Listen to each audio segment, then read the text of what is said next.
Bismillahirrahmanirrahim. Assalamu alaikum, ladies and gentlemen. A very good morning to the Ministry of Foreign Affairs. We begin with the roundup of the activities last week. First of all, the visit of the President of the Republic of Uzbekistan to Pakistan, which took place this week. The President, His Excellency Shavkat Mirziyoyev, paid a state visit. Shaukat Mirziyoyev paid a state visit to Islamic Republic of Pakistan on 5th to 6th February 2026 at the invitation of our Prime Minister, His Excellency Mohammad Shahbaz Sharif.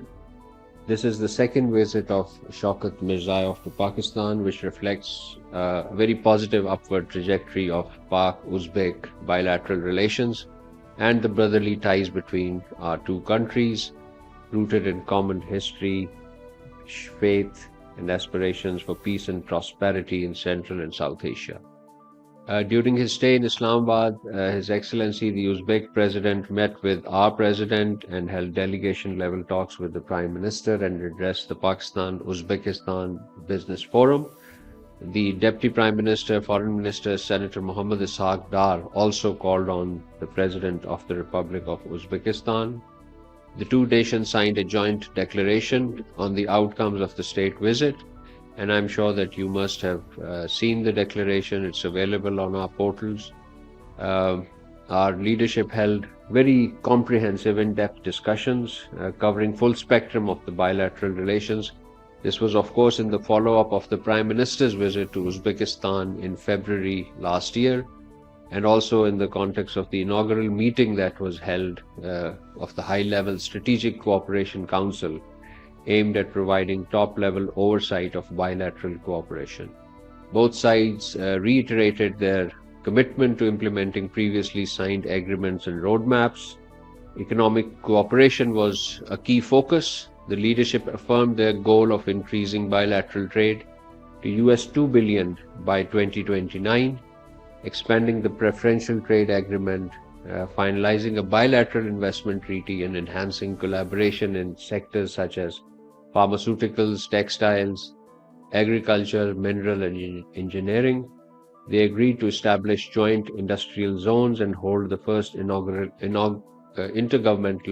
interregional forum in Uzbekistan in 2026. Connectivity and regional integration were highlighted, particularly the Uzbekistan-Afghanistan-Pakistan Railway project, including agreement on the Termez-Karachi route and joint financing of the feasibility study. Pakistan reaffirmed access to its seaport and transport infrastructure for Uzbek trade. Equally importantly, the visit of the President of the Republic of Kazakhstan to Pakistan took place this week. His Excellency Kassym-Jomart Tokayev, the President of the Republic of Kazakhstan, was in Pakistan from 3rd to 4th February. This state visit of the Kazakh President opens a new chapter of cooperation in bilateral relations between the two brotherly countries. The President was accompanied by a high-level delegation comprising senior cabinet ministers and high-ranking officials. During the visit, President Tokayev met with the President of Pakistan, held talks with the Prime Minister, and addressed the Pakistan-Kazakhstan Business Forum. A joint declaration on establishing strategic partnership between the two countries was also issued, which I'm sure you must have covered. It was decided to institutionalize the high-level engagements, including the regular reciprocal visits and biennial strategic dialogue at the level of the Deputy Prime Minister and Foreign Minister, while advancing parliamentary exchanges and consular cooperation. In the security and defense domain, the two sides agreed to strengthen collaboration in counterterrorism, combating organized crime, cyber crimes, drug trafficking, and other emerging threats, and to continue joint military exercises and professional exchanges. Several agreements were signed, including on treaties on extradition, combating crimes, cooperation in UN peacekeeping mission, as well as in the areas of transit trade, customs, financial regulation, agriculture, Economically, the leaders set an ambitious target of increasing bilateral trade to US $1 billion and committed to expanding cooperation in energy, agriculture, textile, finance, technology.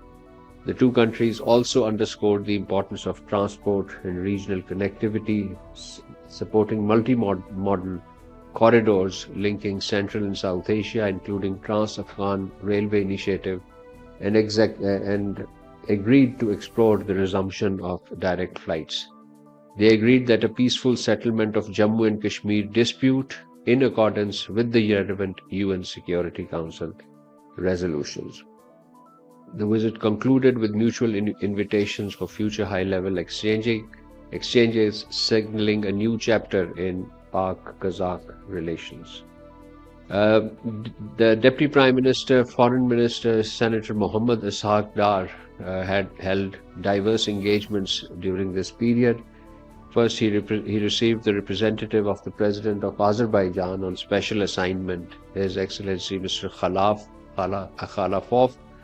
And during this meeting, the Azeri side briefed the Deputy Prime Minister on ongoing and forthcoming initiative under the Azerbaijan's chairmanship of SICA, which is the Conference on Interaction and Confidence Building Measures in Asia. The DPM also received Sham Nimul, Minister of Commerce of the Kingdom of Cambodia. Both sides reaffirmed their mutual desire to collaborate closely in strengthening the bilateral partnerships, particularly in the domain of economy, trade and investments under the purview of the Pakistan-Cambodia Joint Trade Committee. The Deputy Prime Minister also held telephone exchanges. He spoke with the Azeri Economic Minister, Mikhail Jabarov. They discussed strengthening economic cooperation, trade and investment ties, and agreed to maintain close contact. Our Deputy Prime Minister, Foreign Minister spoke with Iranian Foreign Minister Abbas Araghchi twice this period. He expressed concern over the evolving regional situation and underscored that dialogue and diplomacy remains the only viable way forward. Both leaders agreed to maintain close contact, and they discussed regional development and underscored the importance of dialogue and diplomacy, and agreed to continue close engagement and coordination. The Deputy Prime Minister, Foreign Minister also spoke with the Foreign Minister of Uzbekistan, and they reviewed bilateral relations, ways to enhance cooperation across multiple areas, and appreciated the continued momentum of high-level engagement between the two countries. The DPM Foreign Minister spoke with Commonwealth Secretary General, Honorable Shirley Bochwe, and our side highlighted Pakistan's role as a founding member of the Commonwealth and reaffirmed continued commitment to democracy, good governance, development, and multilateral cooperation. And both sides also discussed avenues to strengthen cooperation, particularly through enhanced intra-Commonwealth cooperation.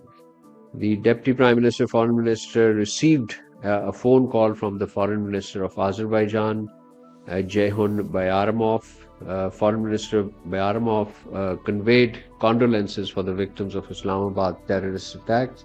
Both sides also discussed current regional and international developments of mutual interest and reaffirmed the enduring partnership between the two brotherly countries.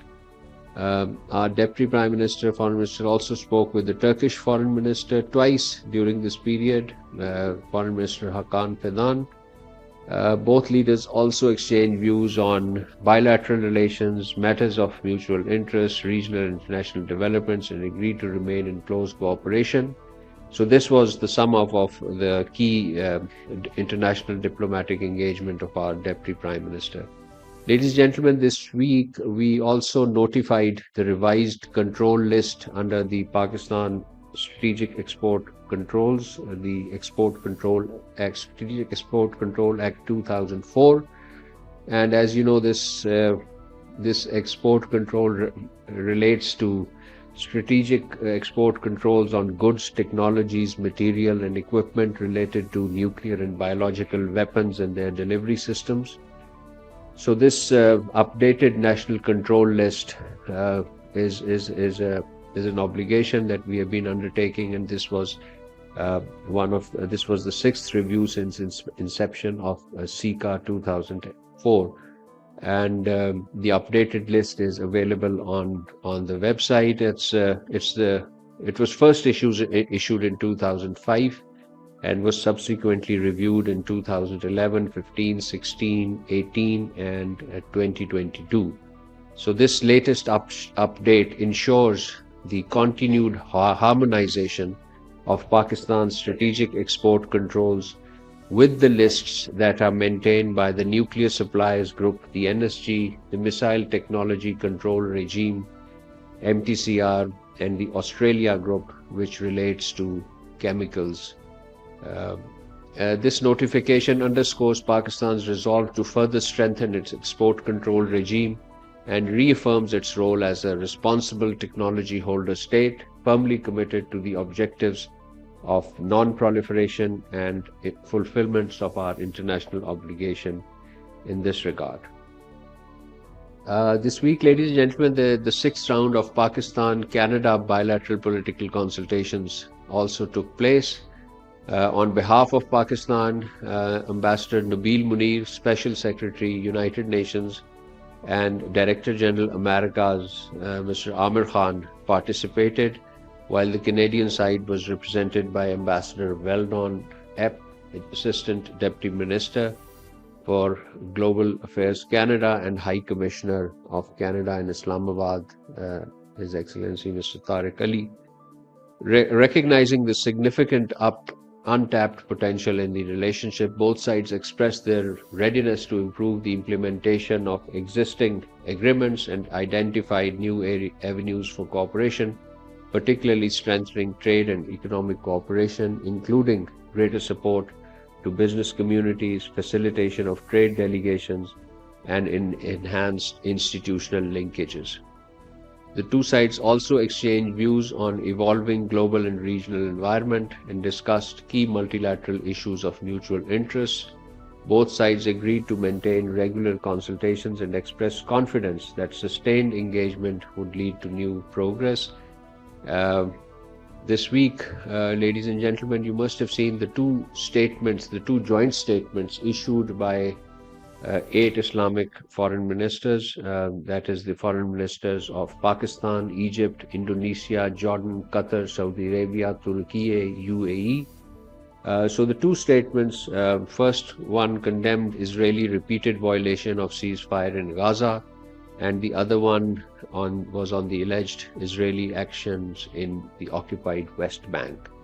So the first statement basically termed Israeli attacks in Gaza as risk to escalating tension and undermining efforts aimed at consolidating calm and restoring stability at a time when regional and international parties are working collectively to advance the second phase of Gaza peace plan and implementation of the UN Resolution 2803.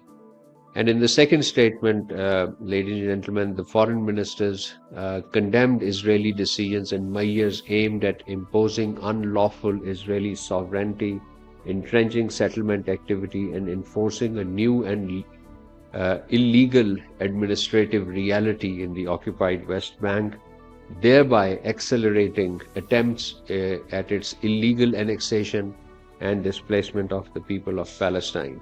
The foreign minister reaffirmed that Israel has no sovereignty over the occupied Palestinian territory. Israeli action represents an assault on the inalienable right of the Palestinian people to realize their independent and sovereign state on the 4th June 1967 lines with occupied Jerusalem as its capital.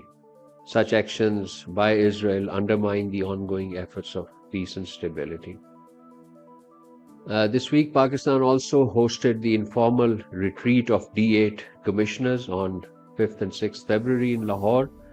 Pakistan hosted this retreat primarily to discuss strengthening the D8 Secretariat and improve its financial and administrative matters ahead of the commencement of the 51st session of the D8 Commissioners and the 12th D8 Summit, As you know, the current D8 Secretary General is Ambassador Sohail Mahmood, Foreign Secretary, and it comprises Azerbaijan, Bangladesh, Egypt, Indonesia, Iran, Malaysia, and Nigeria, Turkey, and Pakistan.